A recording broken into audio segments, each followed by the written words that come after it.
But and then you start challenging that a little bit and say, what if we try this? What if we change our belief, and maybe the thing that you thought it was impossible becomes possible. At least that's what has happened to me. Yeah, those are excellent points. When you think about the psychological safety aspect of that, where you've got to have that environment where those ideas can come forward, really important. The other thing that you've touched on here is just the organizational shape at the health, right? Organizational health, and some of the best current stories that we're seeing in business right now are companies that are able to reinvent themselves from what's got them to a certain point of success. They've had to go back and really rethink, okay, we've got this talent. Well, how can we reshuffle the talent? And in a lot of organizations that are fixed and have been successful for a while, sharing talent becomes tough, right? They're not as interested to hand over their best programmer or their best engineer or their best leader from a people standpoint to another part of the organization to maybe form a new entity. And I capture that in some sections of your book where there's that opportunity to really kind of reflect and are we currently structured correctly? And again, it goes back to the talent acquisition management. It goes back to organizational health and culture. Why don't you walk us through a little bit of that, because you've got a really good insight there that I found fascinating. In the book, I lay out 4 steps, right, that can be done in a large company or in a small company. The first step for a company to kind of design a journey to transformation, the first step is, am I willing to really connect with my people and understand their aspirations, what people want? You cannot unlock potential in your company if you're not really sincerely, genuinely willing to say, well, people come here not just to earn a paycheck. People come here for other reasons too, right? To fulfill their dreams, to improve their lives, to grow. So, am I really willing to acknowledge that this is something that needs to happen? Companies very often, especially if you're public, they say, the number it's the most important thing, and I don't care for anything else. And that's a short-term view. If you have a long-term view, you have to understand, well, if people are so important that that's the element that is going to help me turn around the business, am I willing to acknowledge and play as possible so that they can fulfill also their aspirations? So if you're not willing to do that, that is going to be difficult. So that's the first step. Second step as a precondition as well, from where I'm right now in the company, the future looks like I'm going to play near to my core, or I need to extend and I need to explore things that I'm not doing currently. Because nowadays, companies, organizations are challenged all the time. And you say, you know what, I'm going to need to do something different, because if I keep on doing, on just providing these products, probably there is a price war or the conditions are not there. So I may need to move beyond what I'm good at right now. I don't know if you have noticed this, but many companies, especially large companies, now have a position they call Chief Growth Officer. Yeah. And this growth officer, what it's trying to do is figuring out where his growth is going to come from beyond what you are doing right now. Because in mature companies like, food or clothing, I mean, you don't grow that much. So you have to understand how far you want to go, because the organization is like a vessel. If you're going to go tomorrow cross country, right? You want a pickup to do that job. You don't want a Ferrari to go cross country. And then if you're going to drive within a city, right, you're going to need a very fuel efficient vehicle, because otherwise it's going to be too expensive. So think about this as a company. If you really say, you know what, in the next 5 years, I'm going to really have to explore things and do things very differently. And it's even scary that I'm going to get in there, but I have to. Well, that means you need to say, well, what kind of a company I need, what kind of organization, what kind of vessel is going to take me there. So you don't have to be really precise. In the book, I say, well, if you get to the known unknowns, well, at least you have an idea of, you don't know exactly how this is going to play, but you have an idea that what can be done to get you there.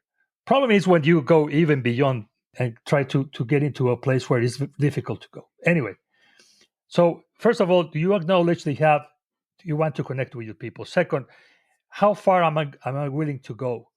And third, do I see the company as a machine or as a living organism? Because if I align these three things that I mentioned to you correctly, then I'm ready for the fourth and final step. I'm going to create a system with the right talent, the right culture, and the right mindset that's going to get me into that uncharted territory that I wanted to go. You're really designing a journey for the company. And the truth is, organizations have rules. Even if you don't like it, things are happening. So you might as well try to figure out what kind of rules are more likely to get you where you want to go. In terms of a culture, I was saying, for instance, let's say that you say, I want a culture of people very innovative and eliminate risk aversion and things like that. But in reality, you have an incentive system that punishes people for not achieving their goals. And you have really tight processes. And you have maybe a lot of authority in the company. Well, it doesn't make any sense. I mean, you have to kind of understand, well, if I want to be innovative, I need to give people a little bit of slack to fail. Of course, you don't want to bet the house, but there has to be certain things that people can do. Yeah. Again, this sounds like a lot of high concept ideas, but in the day to day, if somebody makes a mistake and you reprimand that person, maybe you first have to understand what is it you wanted to do, what you wanted to achieve. Tell me a little bit more about what did you learn, right? So that it doesn't happen again, Mm. instead of just jumping into the hand slapping or whatever. Yeah, one of the things that Lupe and I teach in some of the training that we do with leaders is just that concept of you create the boundaries and then you let the teams experiment within those boundaries, and they're going to have some things that don't go right.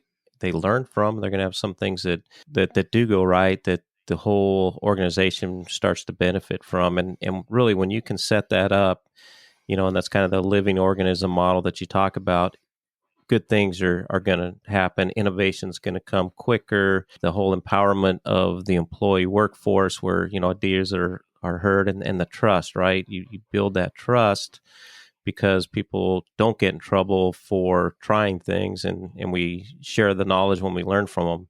So I really felt that throughout your book, you've got snippets of the importance of that, and I guess the question I've got now is really, you wrote the book. I think we've got a pretty good understanding of why you wrote it, and for the new leader, how can they take the book and really learn from it and put it into practice, because they're probably not C-suite, right? They're probably they might be a small entrepreneur, as you mentioned, but they could be a new leader in an organization that wants to deliver value and make a difference. How can they use this reference? One of the things that when you work in companies and you want to, get promoted, typically you think that you have to escalate, right?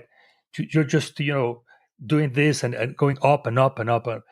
The reality is that you don't escalate. The team pushes you up. That's the truth. I mean, you don't do that by yourself. The team pushes you up. So it makes a lot of sense to empower and to enable the team, because they will be able to push you up.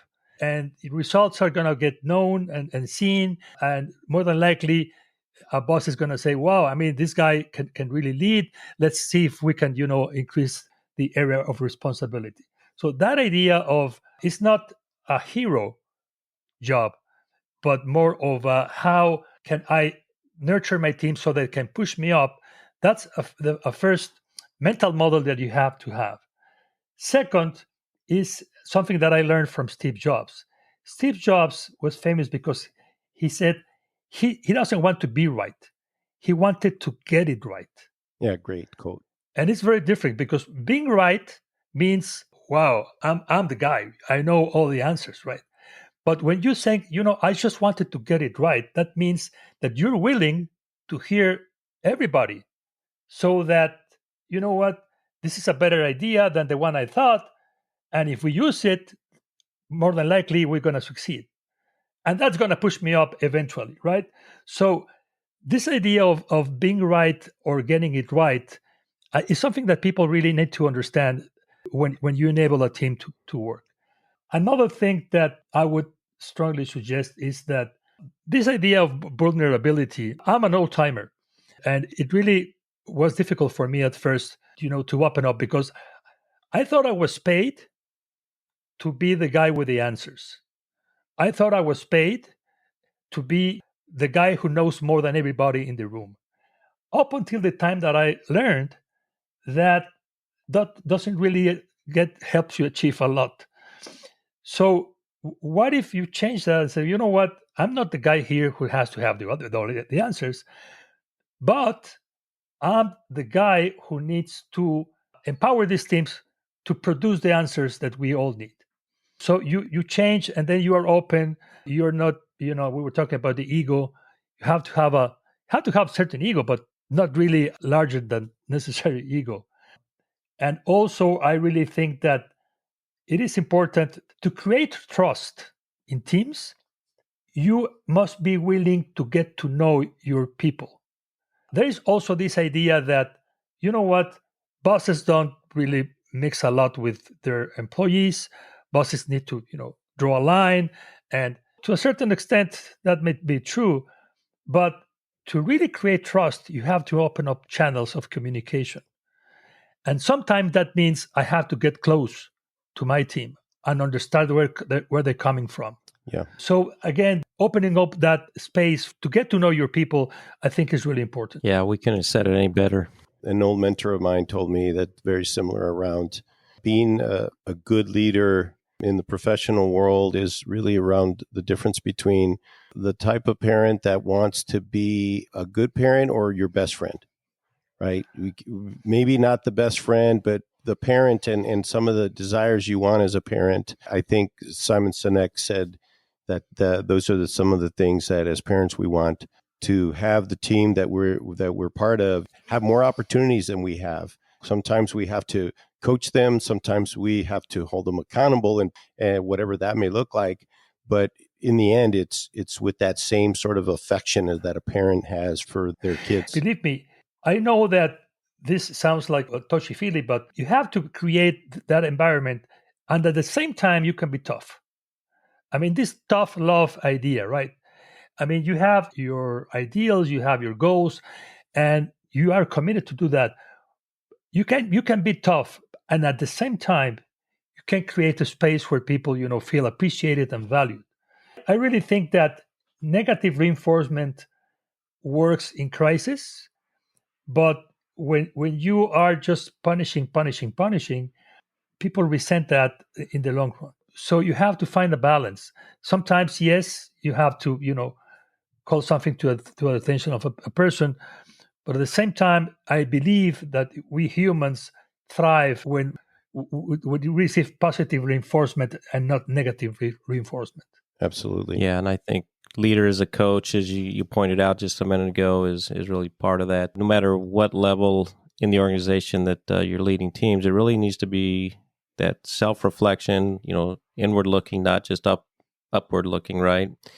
And recognizing that your role is really to build that team, build their capabilities, and if you can do that, good things are going to happen. The organization starts to elevate, and your team starts to elevate. And I think that speaks well. And it's easy, especially for those of us with the kind of engineering background and mindset, to just get stuck into that. We're going to simplify and optimize everything, which is important, but it's not as important as the blend or the balance of the people side of it as well. And so I really found that to be a big part of the book and what I've taken away from it. Couple of ideas to complement what we have been discussing. First, you were talking about engineers, and this happens all the time. we are very task focused. You get into the task, and even this idea of being, biased for action, you're just getting to performing. But at some point in time, you have to stop a little bit and take a step back and try to see the whole thing as much as you possibly can. So you have to perform on the micro level, yes, but also at some point in time, take a step back and say, well, is this really helping me achieve what I wanted or not? Because oftentimes we specialize in trying to do very well a thing that is not going to lead us anywhere. So you have to really at some point say, do I pivot or not? What is that I have to do? And then this idea of balancing action with thinking. Yes, we have to be biased for action, but for smart action. I've found that sometimes it's just when you don't have information, it's valuable to jump into the action just to gather new things and ideas, but take time to reflect. I really like this idea of once a week, once a month. Am I really, is this helping me or not? What I have learned about this and what I need to change, to become better. These are things that normally in a frantic environment in companies are not really valued. But I found that just spending a little bit of time, removing yourself from the micro, trying to see a little bit more of the big picture, and also reflect on, am I really achieving what I want to achieve or not, really helps you perform a lot better. And in companies, this is not something that is deliberately taught, but I really think that in teams, at least leaders have to encourage their employees to every now and then question, is this really take me where I want to go? Yeah. Yeah, that's great points, Ernesto. And really similar to that, one of the things that I've learned, and I've seen Lupe practice this as well, is to move into the shoes of another part of the organization from that leader's perspective and do the same thing, right? Kind of stop and just see where they've gone, that journey that they've been on. And what I found when I do that, I start to really connect the parts of the organization that, I'm responsible to lead in maybe looking a little differently at something. And so I think in addition to that self-reflection you need to do within your own team, your own group, finding that peer in the organization that you can also move over and take a look at it from their perspective. Sometimes it's just getting feedback from them, but sometimes it's really spending some quality time on the ground with that organization, really learning, what they do. And it seems like if you can master that activity in a way that you can share those learnings with your team, and then, even get your team involved, can really help organizations evolve and grow. So I love that part of the conversation that you just brought up. I do want to end with a question around what advice would you give yourself, Ernesto, if you could go back in time? I've been thinking a lot about this because I've been moving in places, countries, organizations, and I worry a lot. I'm a big worrier. And I think that the advice that I would give myself if I were 20 years younger is, it's going to be okay. It's going to be okay. Just do your best. You can only go so far. With your God given talents, whatever. Do your best. Don't really shortcut yourself. Really, really try to do your best. And it's going to be okay. Because sometimes we all aspire to be these larger than life individuals. But when you have the number of years that I have, you notice that there are things more important than that. So don't worry, it's going to be okay. That's what I would say to me. Thank you, Ernesto, for that.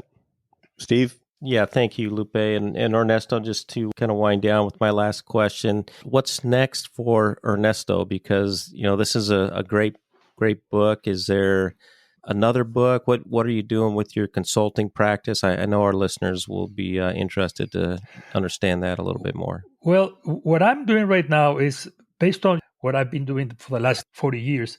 I'm trying to help individuals and organizations to unlock their potential. There is a lot of energy, dormant energy within the organizations that is just waiting to be tapped. I would love to help organizations that want to transform, that really are aspired to become better.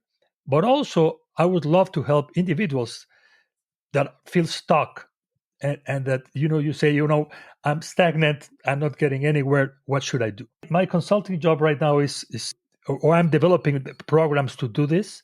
I'm helping organizations to achieve this. It doesn't have to be, a multinational company. It can be medium, whatever, small companies as well. So that's what I want to do. And also in writing, I'm also thinking about my next book already, because if you think about what makes a person achieve or rise to her or his potential, it always plays along the lines of, I have some essential qualities, things that I know I can do well, that if I play using that strengths, I will achieve more. I know I can achieve more. So I would like to explore how that's possible. What is the gateway to connect? It doesn't have your passion, your purpose. I don't know if we mentioned this last time we talked. Oftentimes, I coach executives, 40 years old, 50 years old, and you will be surprised how many ask me, how can I find my purpose? How can I find what I want to do with my life? If at 50 years old, if you know what your passion is, go and run with the ball. I mean, that's fine. But 90% of people do not really know that. That's what I found. Just a small amount of people understand that very well. You know what you like, and you just, do your best. So I would love to find a way to connect with that in a way that is not difficult for people to embrace. Again, this idea of purpose and passion. Companies design purpose, right? You set up to say, this is the purpose of the company, you decide it. People, us, we discover our purpose. And it's very different, because to discover, you have to, look within. So I would love to write something about that, what I can do. But that's my goal. But I'm going to wait a couple of years, because to write this book, it took me 5 years from the, how I conceived it and then wrote it. So I'm going to wait a little bit. There's so much in your book too. I mean, we could have literally did a podcast on each chapter, Ernesto. So thank you again for joining us on the Leadership Exchange, and I'm very honored to have you here. I've learned a lot, not just about you, but just some things that were very, I would say, eye-opening, or connected the dots for me in the book and what you've presented. So it's been a pleasure. No, the pleasure is all mine. Thank you very much for having me. It's been a pleasure, as we have spent a lot of time talking here, but so much more talking to do. My hope is that, and I'm pretty sure Steve's on board, my hope is that sometime in the future you will come and see us again, and sure, we can use another topic of your book or another topic in general around leadership and organizational transformation. For now, it's been a pleasure, and we will have all of the information related to Ernesto's book, to his organization, and to him in our notes for the podcast for those of you that are interested. And then we will also ask you to please reach out to us if you have any questions or feedback for us on Leadership Exchange on Threads and also Instagram. With that said, this is Lupe Munoz. And I'm Steve McKeon, and thank you for joining us, Ernesto, on the Leadership Exchange. Thank you very much, guys.